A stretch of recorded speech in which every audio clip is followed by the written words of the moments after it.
Ration card જોવું છે તે મહિનો સિલેક્ટ કરીને આ મહિનામાં આ મહિનો ચાલુ છે 11મા મહિનાનું ચેક કરવા માગું છું. ચાલો દોસ્તો, અમને આટલું અનાજ મળે છે. આમાં પૂરું લિસ્ટ આવી ગયું છે કેટલા રૂપિયાનું છે. બહુ સારી ઓપ્શન તમને રેશન કાર્ડને લગતા દરેક કામ તમે આ એપથી કરી શકો છો દોસ્તો. તો ચાલો હું તમને બતાવી દઉં કે આ ઓપ્શન શું કામના છે.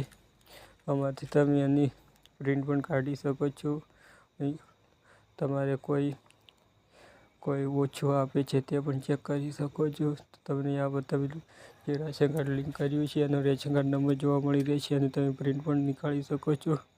તો દોસ્તો, આવી રીતના તમે મોબાઈલથી આ માય રાશન એપ્લિકેશનથી તમે રાશન કાર્ડના લગતા દરેક કામ કરી શકો છો. આમાં KYC પણ કરી શકો છો. મોબાઈલ નંબર લિંક કરી શકો છો. તો આ એપથી તમે રેશન કાર્ડને લગતા દરેક કામ કરી શકો છો. વિડીયો પસંદ આવે લાઈક કરજો અને ચેનલમાં નયા હોય તો ચેનલને સબસ્ક્રાઈબ કરજો.